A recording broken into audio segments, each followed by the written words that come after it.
If you're a lineman in charge of keeping the lights on, Grainger understands that you go to great lengths and sometimes heights to ensure the power is always flowing, which is why you can count on Grainger for professional-grade products and next-day delivery, so you have everything you need to get the job done.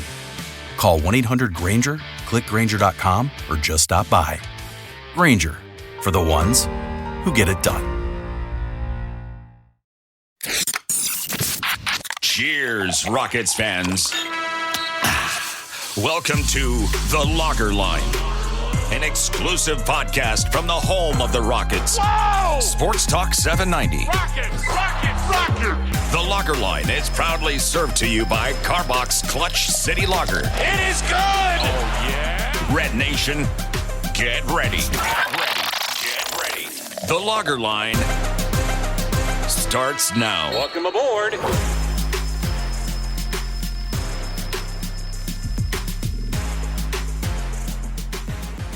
Welcome in to another new episode of The Logger Line, as always served to you courtesy of Clutch City Lager of Karbach Brewing. I'm Ben DuBose, your host, editor of USA Today's Rockets Wire, and contributor to Sports Talk 790, the official flagship radio station of your Houston Rockets. I'm joined by my good friend, co-host, and producer out of Portugal, Paulo Alves, who you can follow on Twitter at Paulo Alves NBA. Me, I'm at Ben DuBose. So as we chat this Tuesday, March 19th, it's been a pretty great few days to be a fan of the Houston Rockets. At an individual level, the Rockets obviously got better than expected injury news about Alperen Sengun.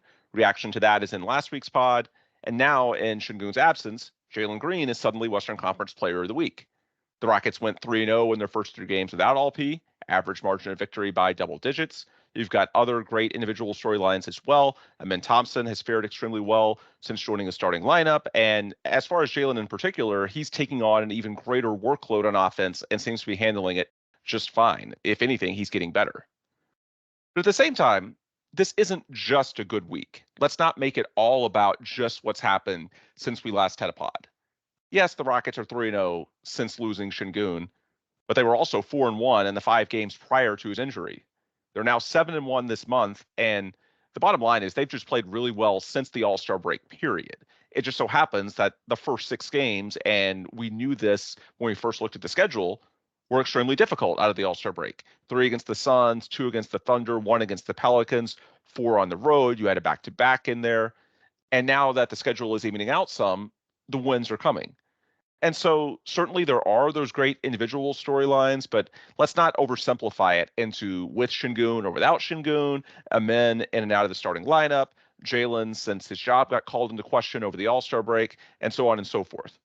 The bottom line is that Ime Udoka simply has this team playing really good ball, period, end of story, regardless of who's on the floor.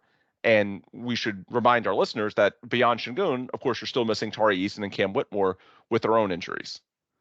So because of that, I want to shelve the discussion as far as the individual standouts for later in the pod.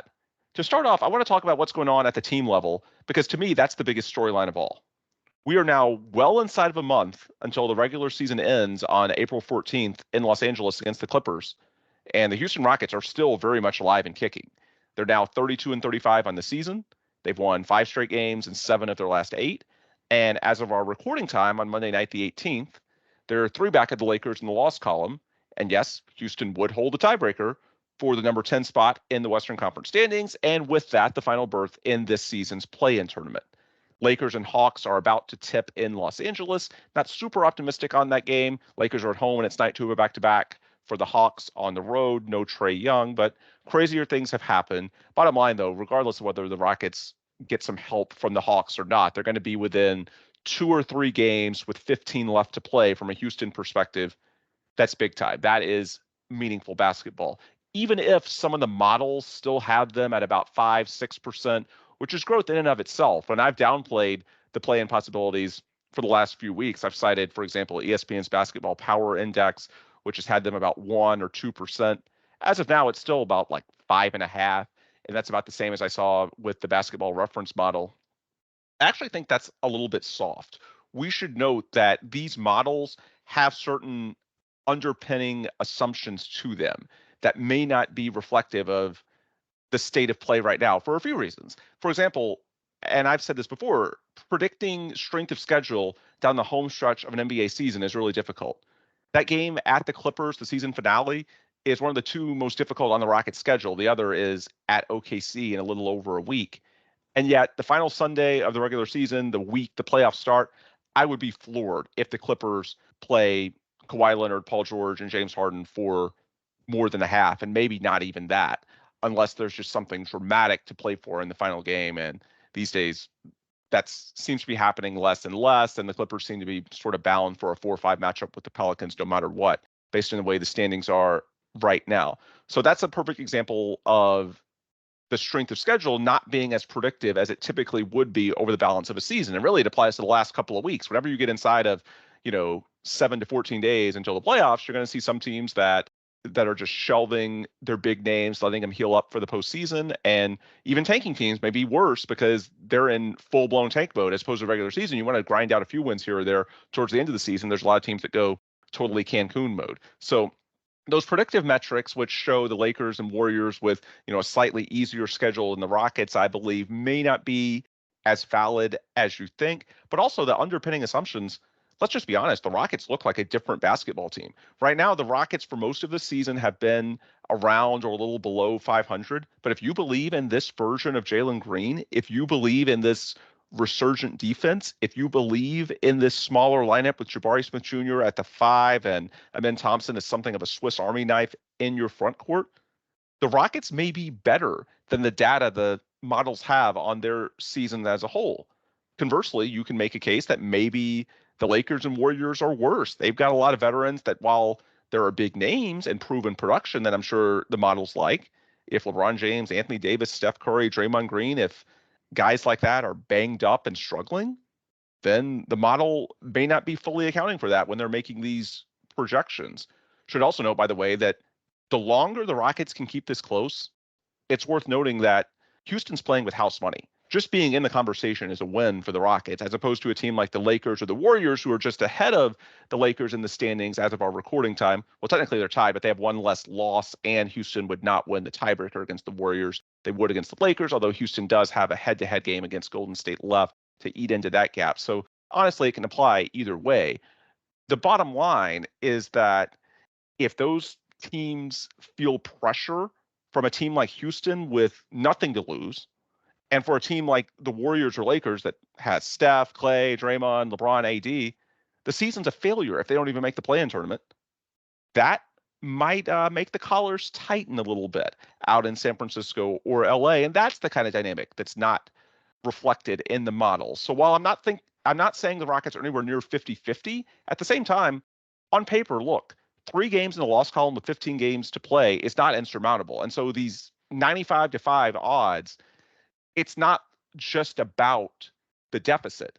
For example, if you ask the same model, hey, can the Celtics outplay the Pistons by at least 3 games over the next 15?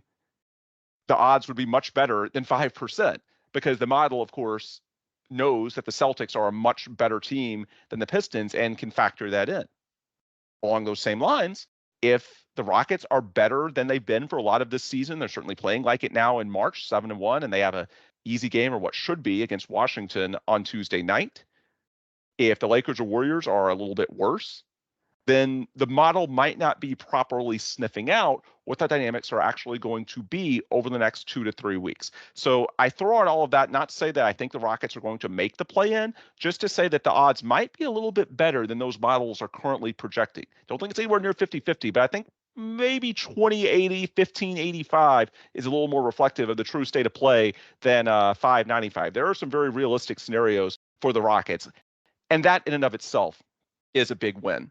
Because what I want to emphasize off the top in this pod, the play-in tournament as a goal for the Rockets, it's not like when you set a goal, what we hope the Rockets do a few years from now, of championship or bust, or NBA finals or bust, where you either put the banner in the rafters or you don't accomplish it.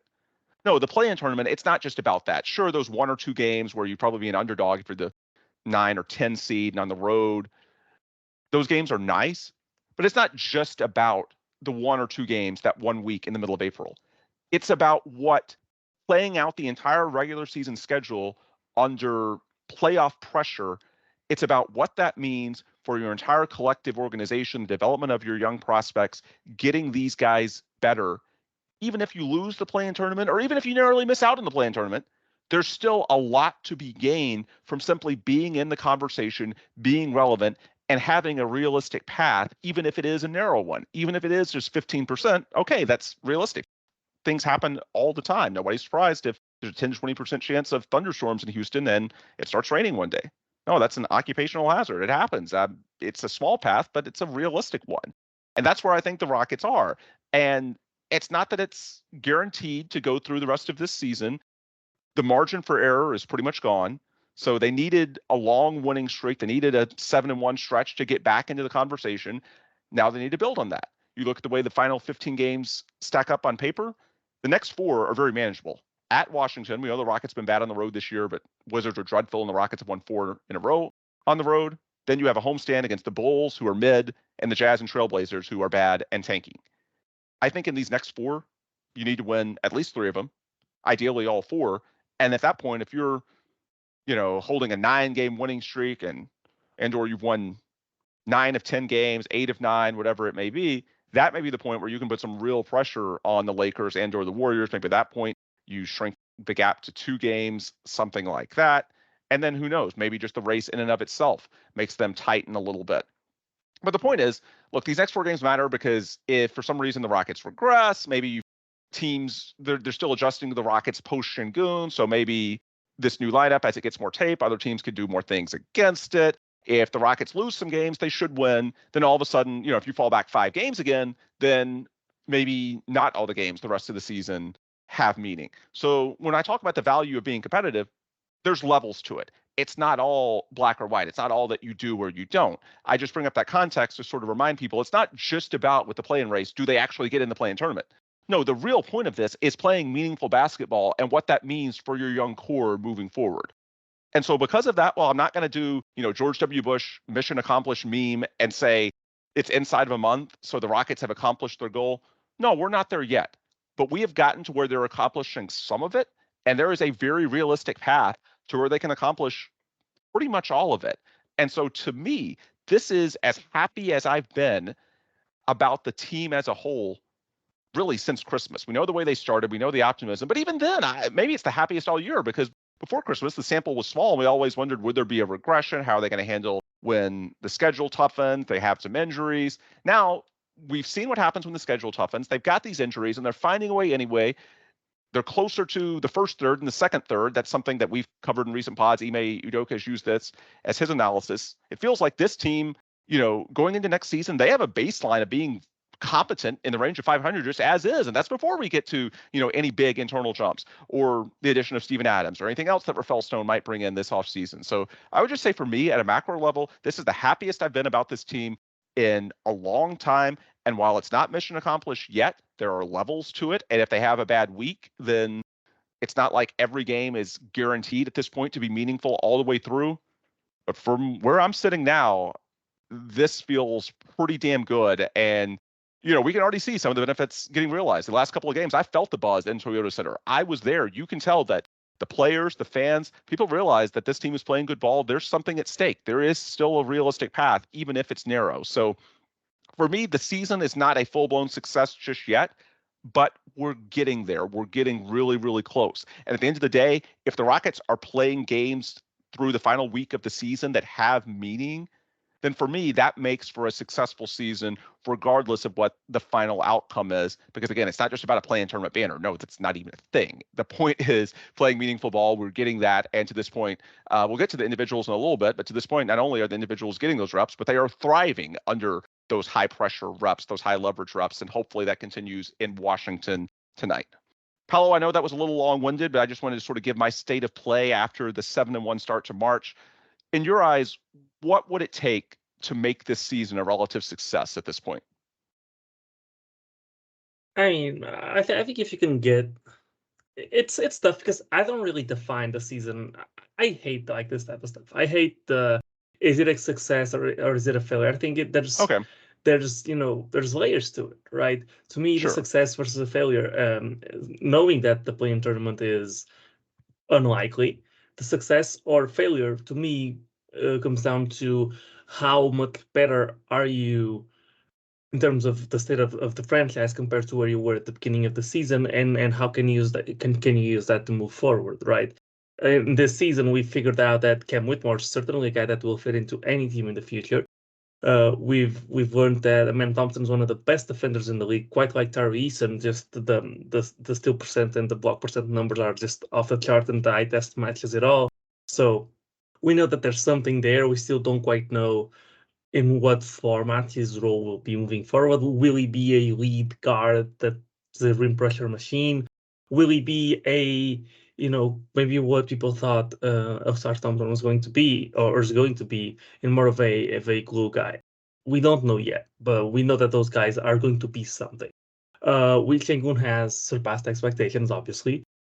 And Jalen Green has underperformed expectations throughout the entire season, but is now picking it back up in typical Jalen Green fashion after the All-Star break. Tyrese has obviously been injured, but I don't think anybody has ever doubted or doubts now that he'll be a really impactful player for his entire career.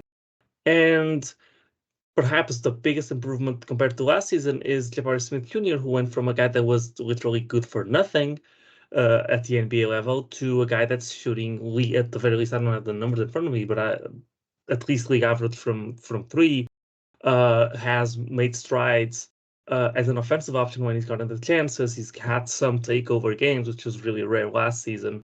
And on defense, he looks like he knows what he's doing a lot more, right? So from that perspective, everything looks a lot better than it did the season prior. The culture of the team looks a lot better than what it did the season prior. It seems like we got the coach right. Fred VanVleet's deal, while bloated, still looks like he's holding up his end of the bargain, and even if he doesn't for next year, it's an expiring deal at this point. Dylan Brooks has been started off really well, but it's been a mixed bag. So I'd rather address the season as a failure or a success from from an individual assessment standpoint for each of the guys, and then for the entirety of the team, I find it hard to boil it down to how close are you to the play. And I think we've been competent enough. We've already surpassed the Vegas over under for the Rockets, the Vegas line. So we're already better than what everybody expected us to be, and there's still 16 games left. I'm not quite sure. 15. Yeah. So listen, I think it'd be biased to say it's an all-out success right now because we're on a winning streak. I think it would be biased as well to say that it can't be a success or that it won't be a success unless we make the play-in, because it's been a season of ups and downs. As far as the realism of making the play-in, everybody was keeping up with, if not watching the game, at least keeping up with the box score of the Lakers-Warriors game, which had massive implications for us. And a lot of people were disappointed that the Lakers lost and the Warriors won. It actually wasn't because of exactly what you just mentioned, because we have the tiebreaker against the Lakers, and I think it's a bit far-fetched to expect us to just all out clear whatever team we have to clear by a full game or at the end of the season. To put it in context a little bit, if the Rockets go 10-5, which I think we'd be pretty pleased with, the schedule does toughen up after the next four, the Lakers would need to go 6-8 for you to tie them and thus win because of the tiebreaker. So to outright clear is a lot to ask, be it the Lakers or the Warriors. Yeah. So, and then besides that, when you look, so for the Rockets, you have the Wizards, who is a must win. We have the Bulls, which have become a tough team, but in between time, Kobe White's out, Patrick Williams is out, obviously Zach LaVine's still out. So they've lost some key pieces, and I think Kobe White was a massive part of what got them back to being decent after that stretch, the first stretch where Zach LaVine was out, and he's out now. So I think the Bulls should be, while not a must-win, they're a competent enough team that I don't think we'll be tanking by 3 days from now. I think they are someone who we could beat. The Jazz are someone who we could beat. I think we'd be favored against them, especially at home. The Wizards are a must-win. The Thunder, while being by far favorites in any matchup with the Rockets, we tend to play up against them, even though we haven't necessarily won too much. It's going to be, I think it will be a close game. I wonder how that matchup changes now that we don't have Şengün, but that's, it's not a Timberwolves if everybody's healthy level, or Celtics if everybody's healthy level of game where you're basically hopeless. I think against the Thunder we have a puncher's chance. The Jazz, again, obviously we could win that game. The Mavericks are incredibly inconsistent. If we remain with the current lineups, I think Amen Thompson could be one of the guys in the league that gives the most trouble, if you can call it trouble, to Luka Doncic. And then you just gotta pray that Kyrie Irving doesn't go absolutely off, because he hasn't been going off. He had the game winner a couple of days ago, but he's not. Those guys, when they play together, from what I've watched from the Mavs, they're really up and down. They can beat a lot of teams, but they also lose to a lot of bad teams. And we should also mention that any game at home is winnable. They're 23-11 this season. They just beat the crap out of a Cleveland team that had Donovan Mitchell, had Jared Allen, had Darius Garland. So at this point, any team that comes to Toyota Center, not saying the Rockets are for sure going to beat them, but they have a fighting chance just based on their strength at home, which we've now seen almost a full season. That's legitimate. That should sustain itself. Yeah. So from what we've seen so far, I think we can count the Thunder as a loss. Although there's a chance that we win that one, but then there's also chances that we lose some of the gimmies that I'm going to go through. So there's the Thunder one. Just to go quickly through it, I think we lose against the Wolves, even though Karl Anthony Towns is out. Naz Reid does a decent enough job of filling in the offensive big gap that they have without Towns. The Warriors will probably lose. It's the Warriors. It's cursed. I don't want to talk about it. So that's For 3. when, though? I mean, at home against the Warriors, and I'm gonna catch flame for this. Toyota Center is basically Steph Curry's home as well. Let's be honest. At this point, he gets MVP chance there. I mean, it's the European sports fan in me, has a lot of disdain for that notion that the best player of the team that literally ruined this franchise for the last 10 years gets here. So whatever. I know how it goes. We're not good enough to fill up the stadium yet. Although I will say, these last couple of games, and this goes into the argument that I was making off the top, it's felt different. There's been more energy. Now, that's not to say that the Warriors aren't going to have fans for that game, or the Mavs with Luka. Like, the big names are still going to have their stands. The Rockets are not full-blown contenders yet, and quite frankly, even when they are, Houston's always been a big transplant market. It just is what it is. There was some of that even during the peak Harden days of a few years ago. But you are seeing fans around Houston rally around this team more. And because of that, that's one of the real benefits, is that there is some energy in the gym, and we're seeing how these guys, your distinction is fair. Like, maybe it's not about the collective in a season like this. It's about, evaluating the individuals and how they respond. Okay, but still, like, seeing how these individuals perform when the gym has some life to it, when there's some stakes, that has value as well. So while, again, not trying to tell people that they should anticipate no Warriors fans, let's not get crazy. We're not idealists to that extent. However, I do think you'll see a bit more sort of competitive juices amongst the fans. It'll have a little bit more than it usually does. And that's exactly what you're trying to get these players accustomed to, right? Yeah, for sure. And so I've counted three losses this far. So I'm saying, in an ideal scenario, you might split it with the Mavs, although I think we could win it. So that's for, we might drop a game against one of the teams that you should be beating if you want to make the play-in. But, I don't think 10-5 is that far-fetched. I think our schedule until the end of the season, I don't think the Clippers even think about playing any of their superstars in the last game. And, there's two teams that have not been, that in the past have shown that they're not beyond tanking a game at the end of the season on purpose for a better matchup. The Thunder have done it when we were contenders. I remember it clear as day when they were the 3 seed and we were the 4 seed or something like that. And the Clippers have done it in one of the worst basketball games I've ever watched a couple of years ago, when they had a big that shot 25 shots and went like 5 for 25 or whatever it was.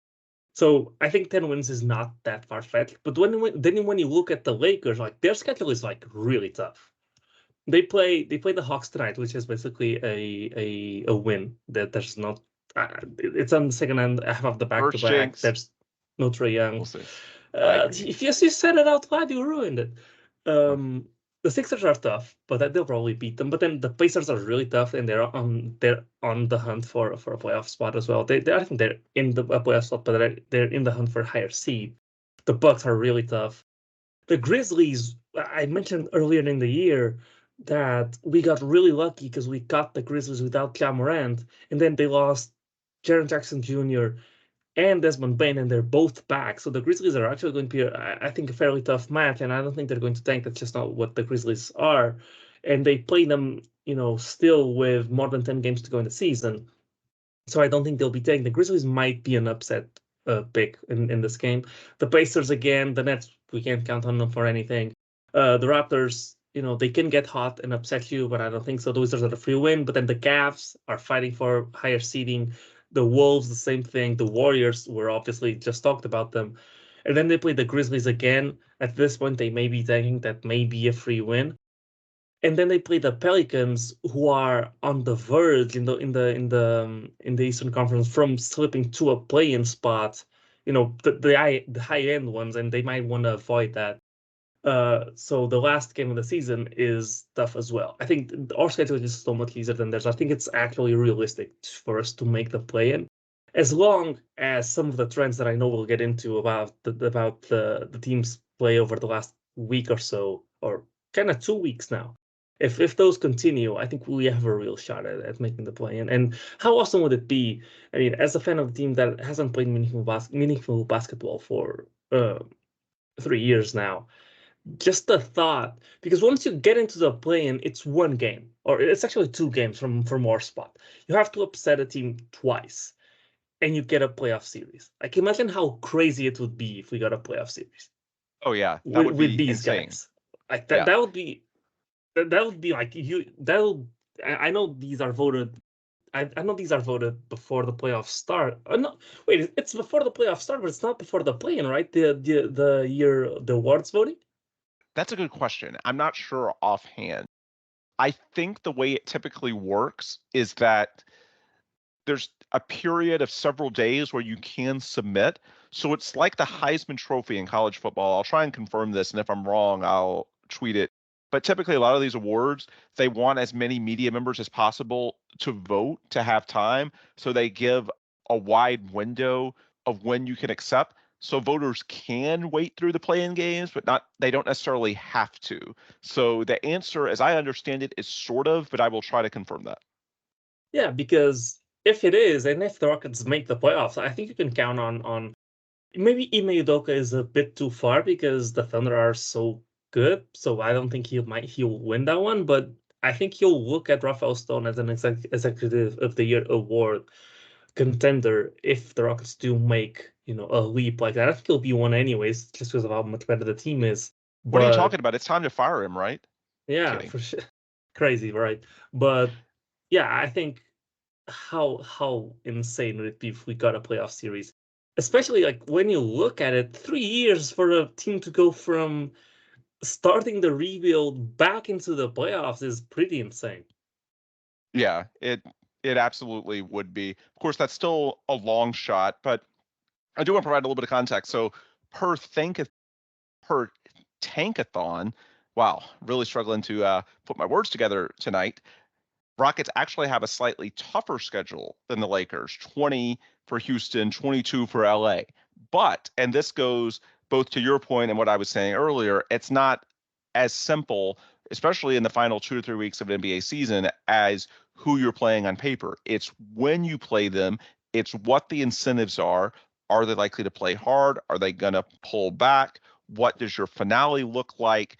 So those tankathon numbers this time of year, and that's why I think the models have a little more variability than they often do throughout the season.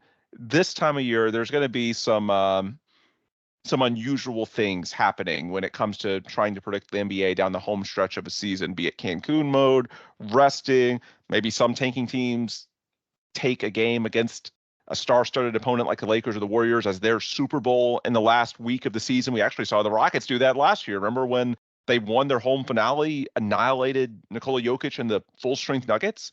That was insane. Like basically the swan song for Steven Silas, and the Rockets used that as a springboard to 3 straight wins, which of course could not save Steven's job. At that point, the die had been cast. But point is, some weird things happen down the stretch of an NBA season. And so those models that for a season as a whole are very predictive, including strength of schedule, not necessarily the case when we get to the nitty gritty of the home stretch of a season. And thankfully, it looks like regardless of whether they actually get to or over the final threshold, the Rockets have every opportunity to be competitive. And that in and of itself is something to celebrate. Now, as far as the individual storylines, there's a number of directions we could go. I do want to touch on Jalen at some point, although I'm personally less excited to talk about Jalen. Like, I am very happy for him. Like, he nearly lost his job. We know the criticism he's faced online. To see him respond by earning Player of the Week. I mean, think about how this is for the Rockets as a franchise, by the way. Entering this season, the Rockets have not had a Player of the Week since the 2010s, since James Harden won it in late 2019. Now they've had two different guys, Şengün in January and now Jalen in March, win it just in the first 3 months of 2024. That in and of itself represents the progress that we're seeing from the team as a whole, and most notably, as you said, leading off amongst these young core prospects that are so crucial to, your route to contention in the years ahead. But as far as Jalen, look, we've seen the highs before. While there are some things different right now, I especially love the defense. I love that he's finishing better. And you can see in the on-off numbers in this 5-game winning streak, he's averaging better than 25 a game on strong efficiency. Oh, and the Rockets are plus 8.8 with Jalen on the floor. So there's nothing empty calorie to these numbers at all. He's contributing to winning.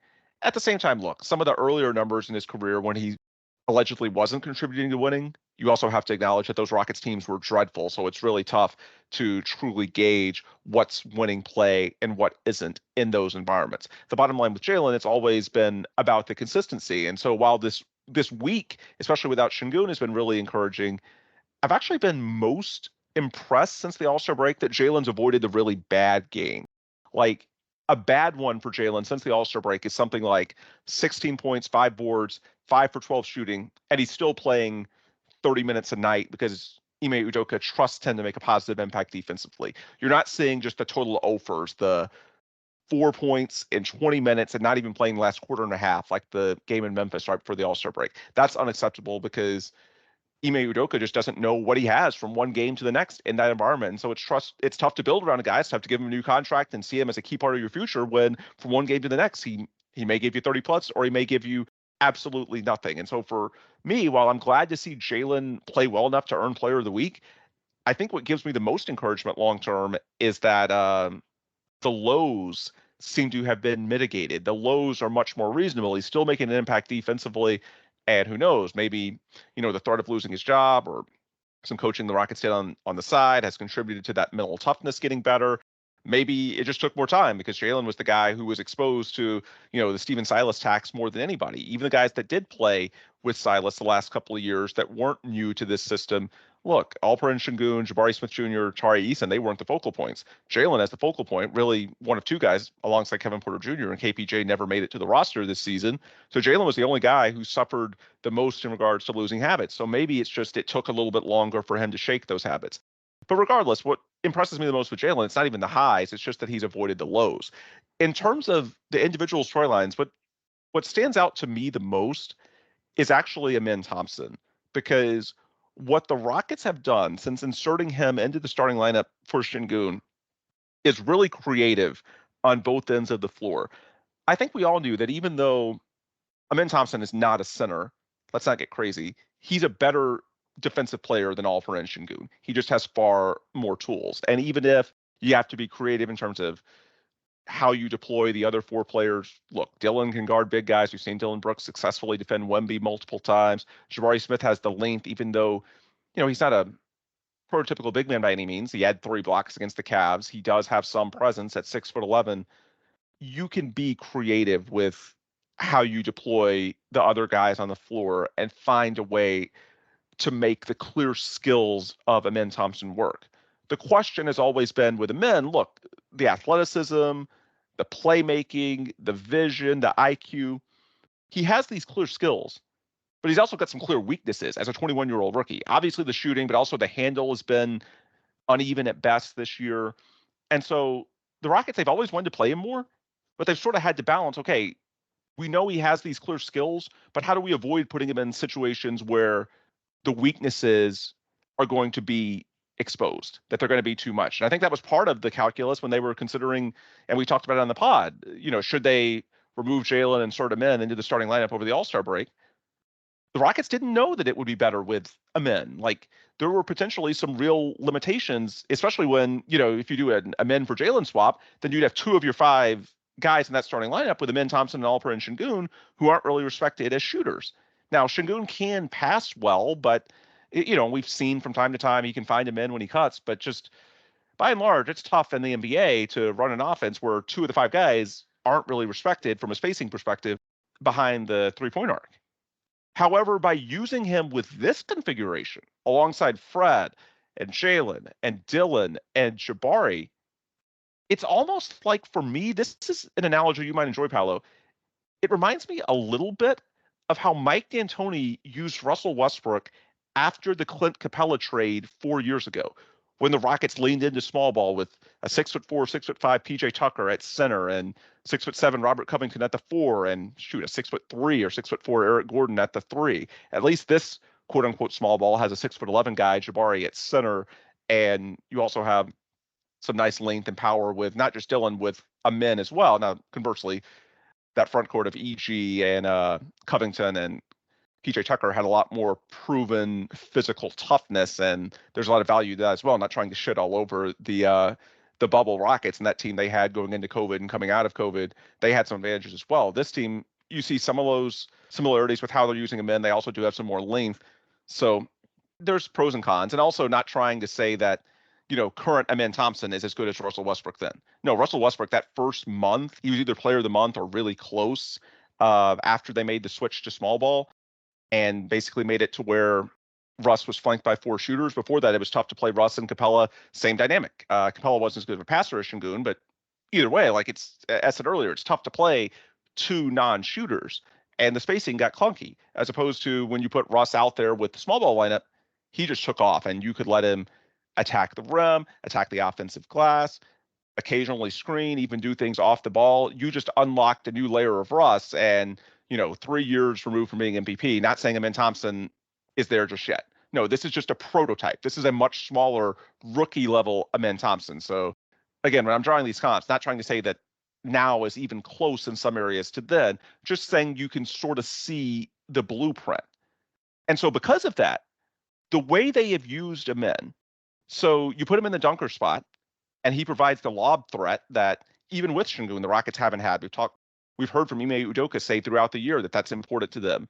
Well, now you put him in that dunker slot, and if Fred or Jalen breaks down the defense and that low man comes over to help, okay, just lob it to him in.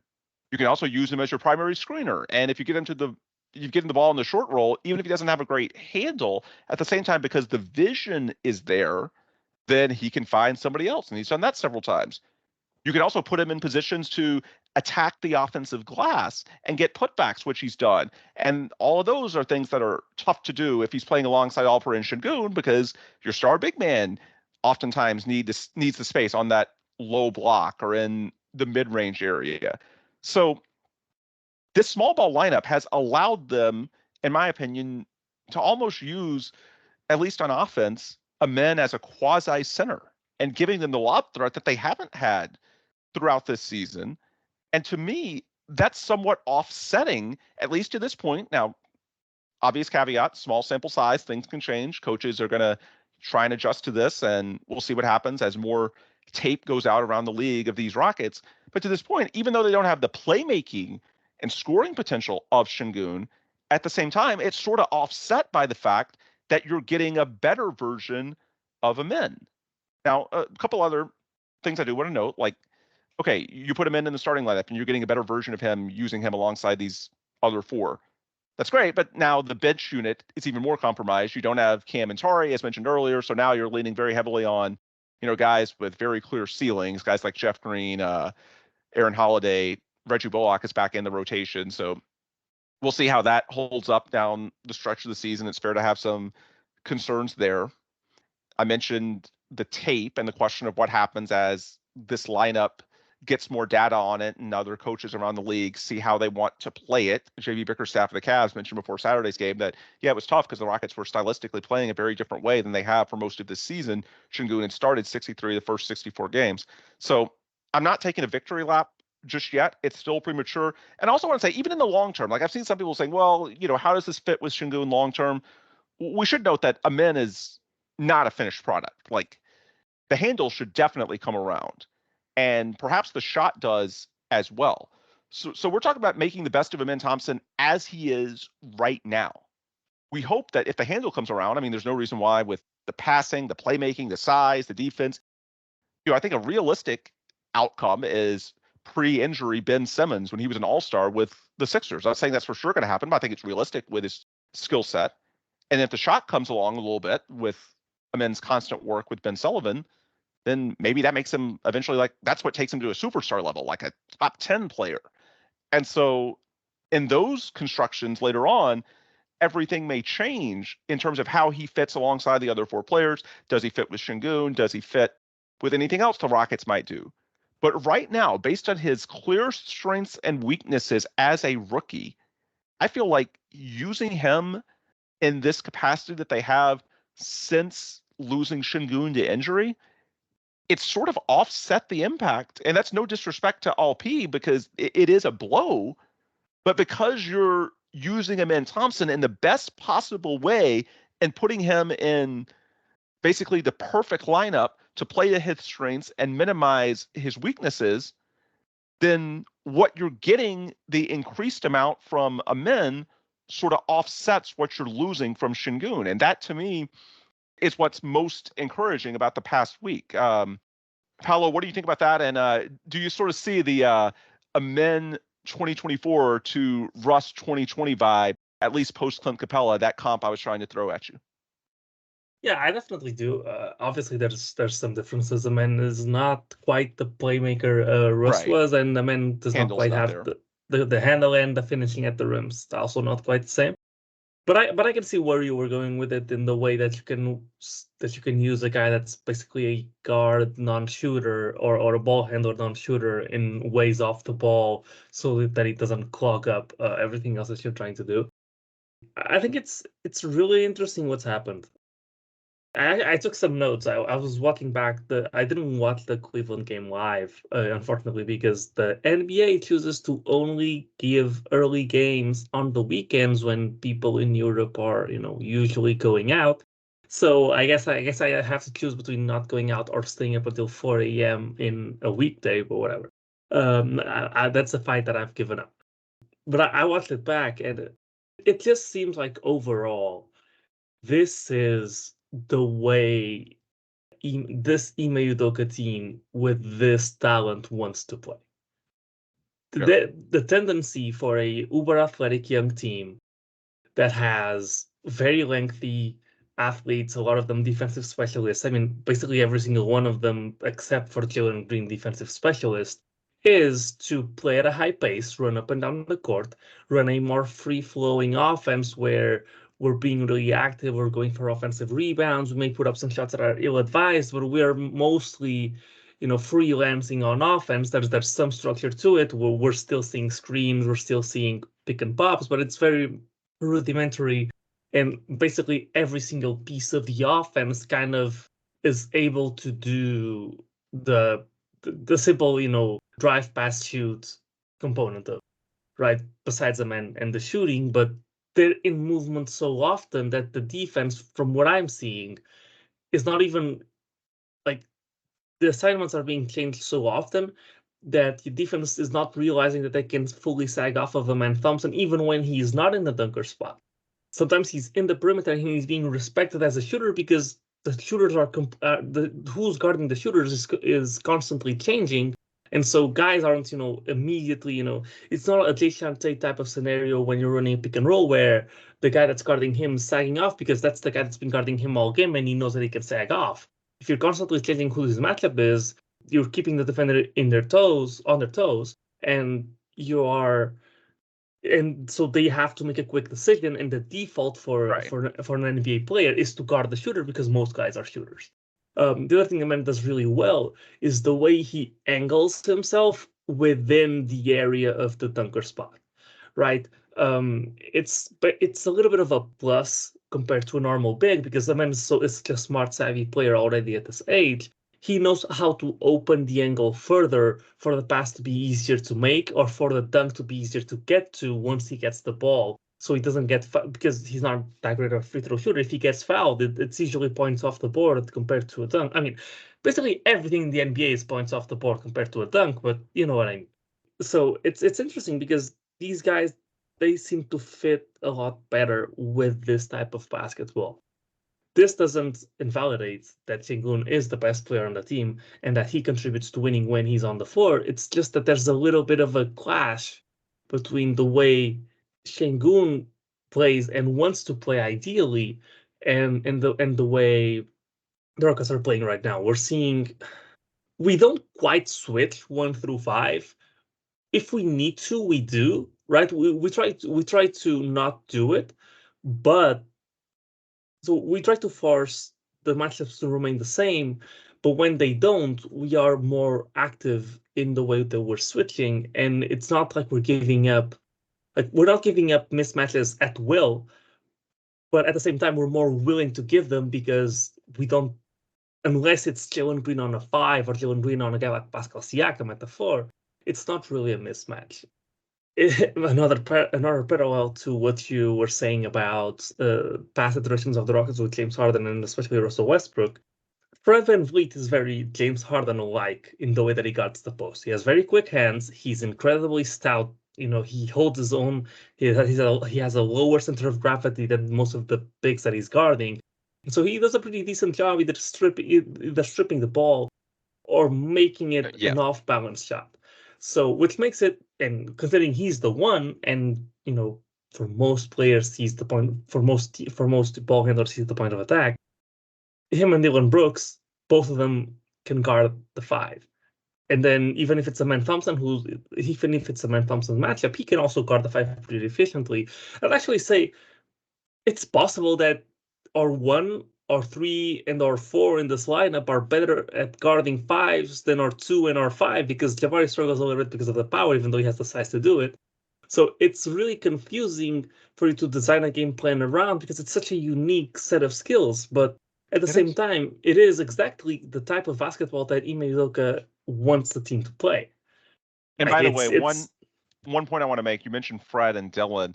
This is just a very basic one, but I think one that should be made. We talked a lot about the defensive regression going into the All-Star break, and we know the story of this team as a whole. They've generally been an above-average defense all year, or for most of the year, below-average offense, and when the defense gets to mediocre or worse, then they're just not going to be a good team because the offense can't overcome it. And we talked a lot going into the break about the injuries that Fred and Dylan had going in and hoping that, you know, some time off could let them recharge. To me, just the eye test, that looks exactly like what's happened. I've asked Ime Udoka, and he sort of downplays it because the team's always incentivized to say, look, if a player's out there, he's playing, and he should give it everything he has. They're not going to say that these guys were playing hurt and give them that excuse. He doesn't want them thinking in those terms. But just by the eye test, independent of the Sengun stuff, ever since the All-Star break, Fred and Dylan just look like they have a lot more juice. They look a lot more impactful, and that's definitely helped some, right? Yeah, for sure. And listen, I think it has some to do with Jalen's offensive, you know, the new style and Jalen's offensive comeback of sorts. While it started earlier than Sengun being out, I think Sengun, if you think of it in archetype terms or in what you project Jalen to be, which we are reminded every game, whether he does good or bad, that's not quite the archetype that he is. In theory, you think of, and I think the perfect parallel is the Kings.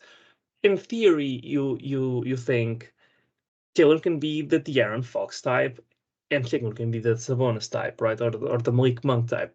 The difference is Alperen Sengun creates advantages on offense. Whether he's isoing, whether he's in dribble handoffs, he creates, or whether he's screening, he creates advantages. But he creates advantages that are better capitalized by a certain type of player. The way De'Aaron Fox and Malik Monk work so well with Sabonis is they're both, and Fox wasn't at the beginning of his career, that's why the Kings struggled for a bit, but is now a real pull-up threat from 3, So is Monk. Jalen, at this point, in structure, isn't a pull-up threat. I think most teams would be willing to let him shoot that shot most of the time. And he does it some in the pick and roll when they go under, but I'm not sure how the stats rank when it's a dribble handoff. But I don't think that any of us would characterize that as a strength of Jalen's.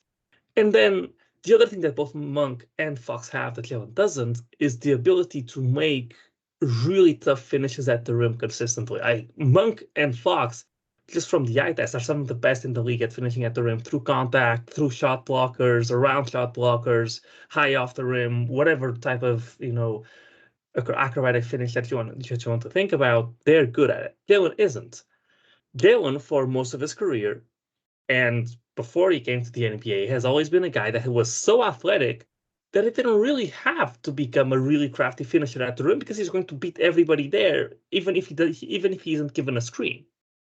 Right? So Jalen, using his athleticism, can create the advantage on his own. We've talked about him calling for screens when they aren't needed, just because it's been ingrained into his brain from the Stephen Silas' offense that he has to call for a screen every single time, but sometimes he even calls for a screen when he already has a mismatch.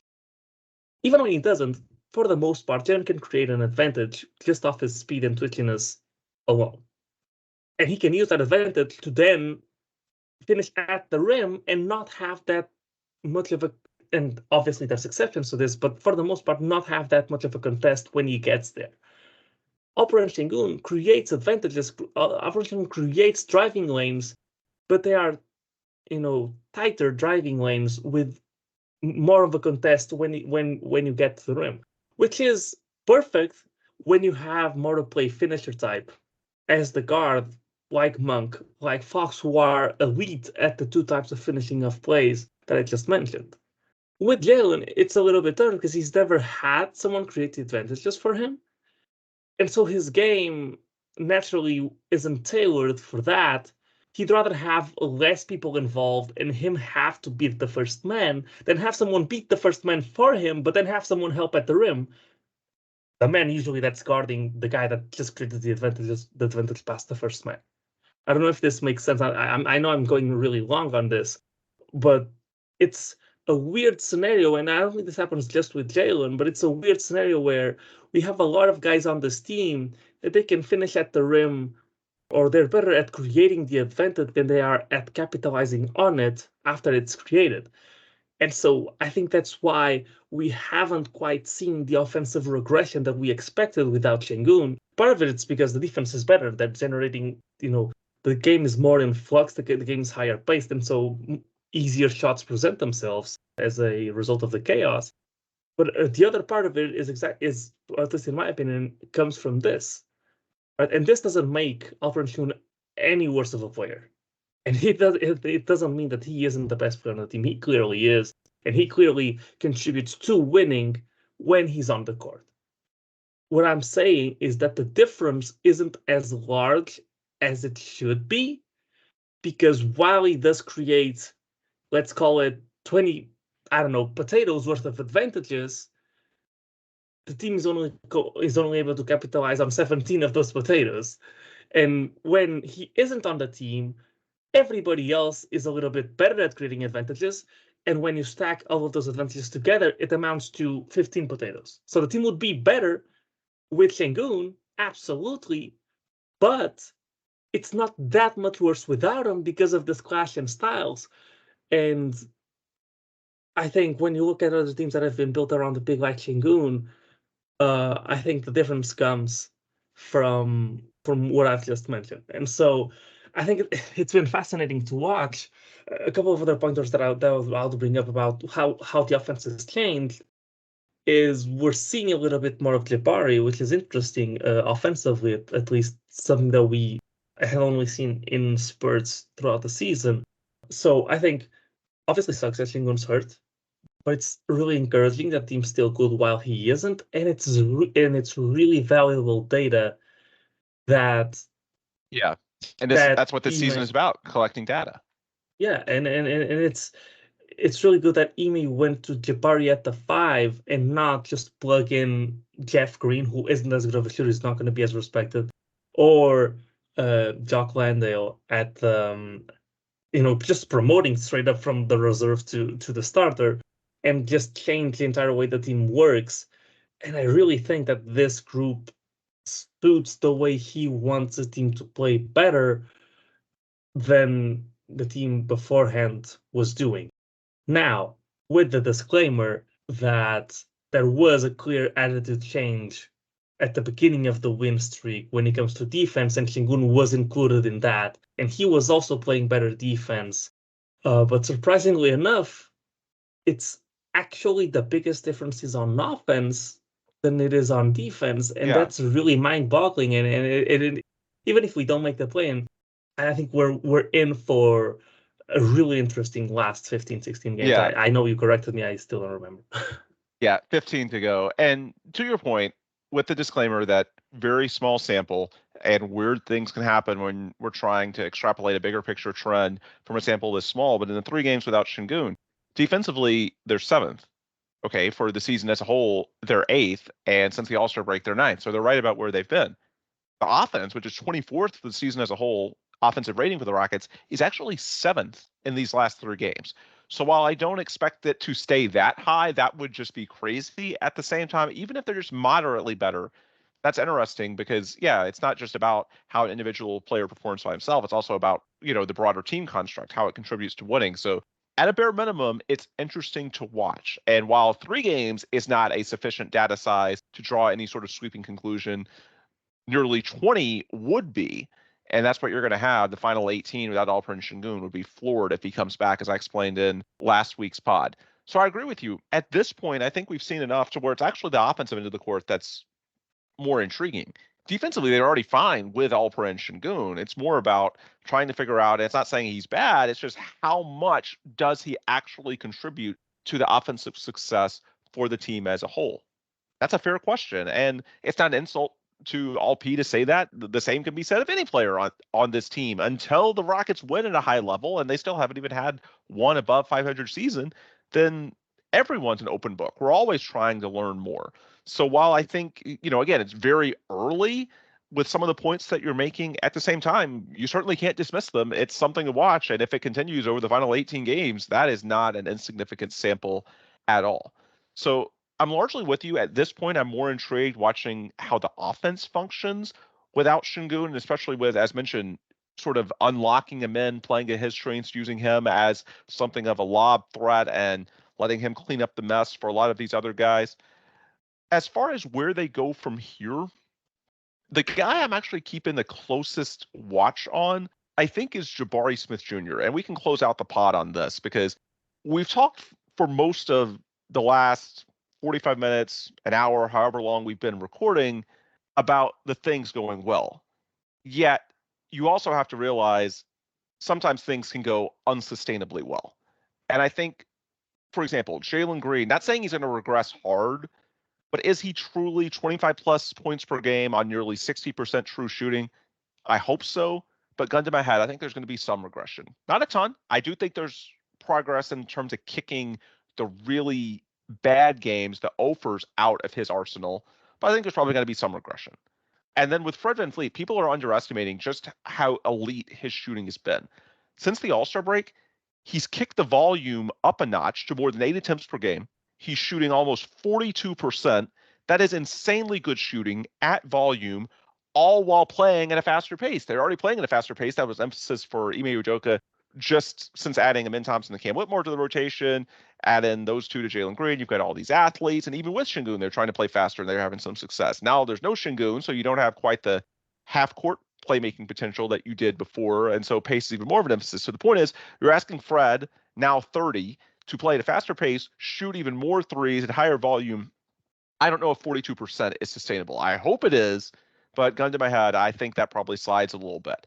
So when we talk about the backcourt and how well they played, and that's certainly these first 3 games without LP helped to mitigate the absence offensively, then I look at the rest of the roster and it's like, okay, where is there some meat being left on the bone that they can potentially get more from to offset any slight decline, not a big one, but from guys like Fred and Jalen, who in my opinion, over the past week or two have played just about as well as they can play, and thus it may not be reasonable to expect them to do so every single game the rest of the way.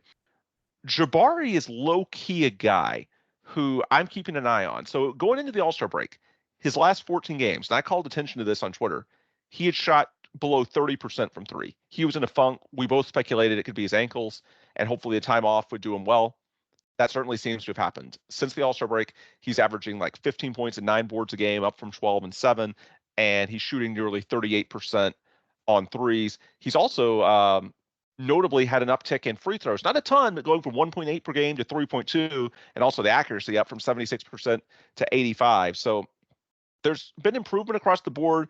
He seems springier, and something we've seen from Jabari in the past, on nights that he's been a little cold, if you had him largely flanked by guys who could create their own shot, like Jalen, like Alp, like Fred, you'd see him get a little passive. In this configuration, he's got to let it fly. The big change without Şengün, you can't, if you have an open shot, you can't feel confident that there's definitely going to be a better one. Even if it's not your night, just let it fly and live with the results. And of course, Jabari, the shooting has been a little inconsistent, but he is generally respected by opposing defenses, I feel like. And so for this 5-out to work, and you're giving up a little bit physically in terms of sand in the pants on the low block, that's a fair observation. So he's going to offset that in other ways. And the shooting, number one, he needs to make some, because if he misses everything, obviously he's not going to be respected. But beyond that, he's just got to be willing to shoot at a high volume. To this point, he's done it. He's shooting at higher volume. We've seen ever since Şengün went down, I feel like he's been a little more aggressive in terms of looking for his own shot, not just from three-point range, but a little bit of creation, the mid-range game, turnarounds, just trying to elevate over guys. Again, it's not that he couldn't do that before. I just feel like there were games in which, he would sort of cede control to other guys, especially if they had it going on a given night and he didn't. This is an opportunity for Jabari. He's going to get more usage than he would have with Şengün, and he's one guy who nobody's talking about it because the numerical improvement isn't as staggering as obviously for Jalen, who just won Player of the Week, but even for Fred, the percentage jump is a big one. But Jabari's a guy, if he can, give you something like 15 and 9, 16 and 9 on solid efficiency, stay where he is now. He doesn't have to get better. Just stay like 38% from three. That's the kind of little thing where even if you do have a little bit of regression from your other guys, and as I mentioned, the bench until Cam gets back, I do think Cam is going to come back, by the way, from everything I've heard. It might not be until the last week of the season, but they are acting as though he's going to return, and Cam is preparing for that scenario. Until he gets back, the bench is a little limited, so how much can you expect from them? Although, I guess conversely, you can also point out that guys like Aaron Holiday and Reggie Bullock and Jeff Green are incentivized to play for their next contracts. That will help. Time will tell. But just in terms of the starters, even if you lose a little bit from Fred and Jabari, or from Fred and Jalen, Jabari is the guy where there might be, at least for the season as a whole, some meat being left on the bone that potentially could offset any decline elsewhere. That's sort of how I'm looking at the offense and how sustainable it is. Is there anything else you wanted to throw in on Jabari or anything else offensively before we close out the pod? Yeah, I think you mentioned some guys, efficiency is going to drop off. And I think part of it's going to be Jabari stepping up a little bit more because he's going to get more reps. I mean, he's in the 3 games since Şengün's been gone. He hasn't scored less than 15 points, and he has scored 20 in one of them. But he has been fairly efficient. I think the way if the Rockets are to win, the way it's going to change is actually going to be you're going to compensate the decline in offensive efficiency with defensive efficiency, because I do think that while they've still been elite, I think that there's further steps up that they can take defensively as far as the switching goes, and as far as deciding when to switch, when not to switch, as far as the scrum switching off the ball. I think that there's still steps to be taken with this team, with this new lineup, that will make up for what the offense will eventually crash back down to. Hopefully not too much, but at least a little bit. Because the only guy that you have within the starting 5 that is a mismatch or a clear mismatch is Jalen, and he's a mismatch for 3 out of the 5 positions. But unless you're, putting him in the pick and roll, you're whatever mismatch he's going to get, he'll likely be able to, or at least often enough, he'll be able to scrim switch out of. And the Rockets have, shown some ability to do it, especially with Dylan Brooks, and they seem to be paying more attention to it. And one of the things Jalen's gotten better at defensively is recognizing what's happening around him, not just what his matchup is. And so I'm hoping that, the makeup for that inevitable decrease in efficiency comes from the defense. That's fair. And I guess to tie it full circle as we close out the pod, I think the theme is that it's all about the team construct, right? And it's what we were talking about earlier with Şengün. It may not be a criticism of him directly at all. It's just we have to not look at just how something looks on paper, but how it actually plays out and the ripple effects for other guys, what they do with their opportunities. And it sounds like this is sort of an offshoot of the same thing, that, it may not be as simple as to say that, well, this regression is going to happen and then they either have to make up for it in the same way, in this sense, offensive playmaking and creativity. No, I mean, there may be a different element of the offense or a different side of the ball, as you're saying. The bottom line is there's multiple ways. There's countless ways, really, to win basketball games. There's all sorts of strengths and weaknesses. And so even if what you thought was your strength or wanted to be a strength might not be as much as what you thought, then, if you improve what was believed to be a weakness, you might can offset that, right? Like, it's the bottom line is, and what I think sort of ties all this together, it's all about the cumulative effect. It may not be all in one specific area, right? Yeah, and I think eventually, if Cam Whitmore comes back, I think he can help with the defense, not the defense, with the offense, and providing that spark off the bench, because one of the things that suffers with Şengün not being out there is that, well, now you don't have as much power on the bench as you used to. And shout out to, before we close, just because we haven't really mentioned him, I mentioned him as a possibility of a lineup change, but Jock Landale has been really, really good for a guy that was barely playable throughout the season. His number was called consistently, and he's playing a lot better. Yeah, absolutely. And that's also a testament to why the Rockets should and will be careful with Şengün's ankle injury, because Jock tried to come back too early and was straight up bad. And he's since admitted it, that his ankle just was not right. It needed more time. And that's why, even if theoretically there was a possibility that Şengün could come back in the final week of the season and theoretically play, although certainly not at 100% capacity, this is not the NBA Finals. It's not worth it. Take your time.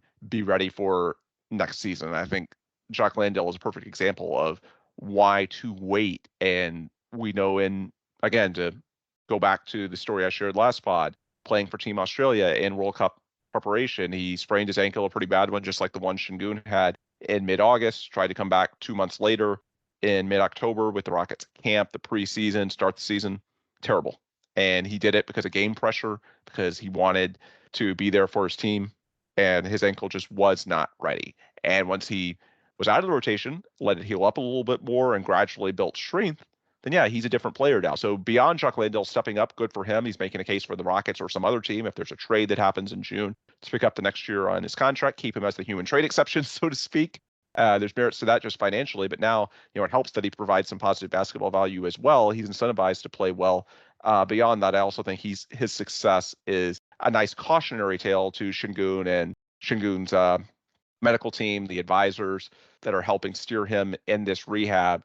Look at Landale as a guy, as an example of why you don't try to come back in a month, in a few weeks. Give it more time, and then 3-4 months down the road, he'll be full go, Şengün that is, and much the same way that Landale is now. And that 3 to 4 months would, of course, be well before training camp for next season, give him plenty of time in the offseason to ramp up. Turkey is not going to be in the Olympics, so there shouldn't be any pressure on that front. So bottom line is, Landale's a perfect example, beyond just his own play, of why Şengün can and should take his time and be ready for next season. Probably a contract year, because we can talk about this more in a future pod, or maybe wait until next month when the season ends. But in terms of contract extensions, it's interesting because Jalen, at the higher cap hold this offseason, may be more realistic to try and extend him than Şengün, who has a lower cap hold. Not because Jalen's proven more than Şengün. No, it's just that, if you can reduce that figure, then the Rockets are more incentivized to explore something now, as opposed to Şengün. If the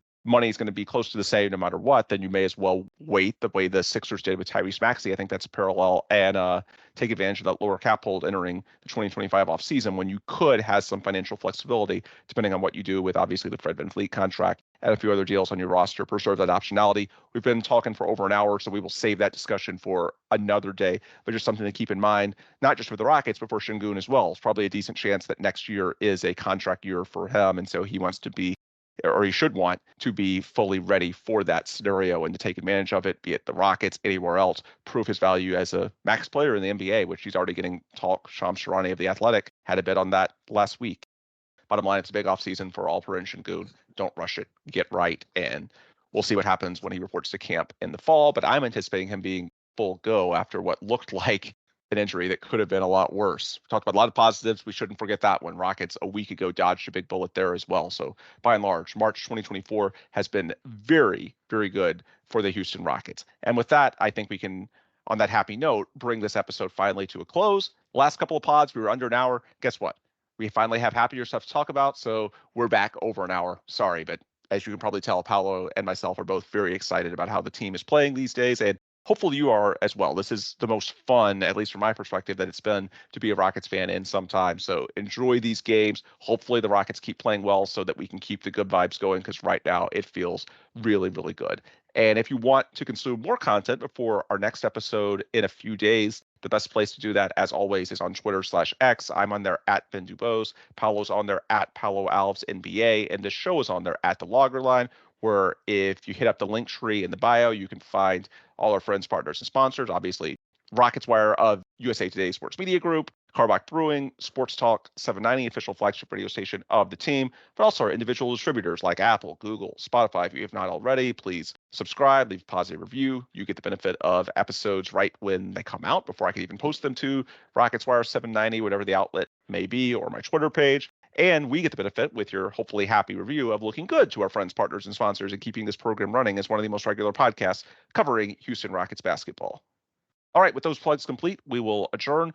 Again, for Paulo Alves, I'm Ben DuBose. Thanks as always for listening, and please come back soon for another new episode. Go Rockets.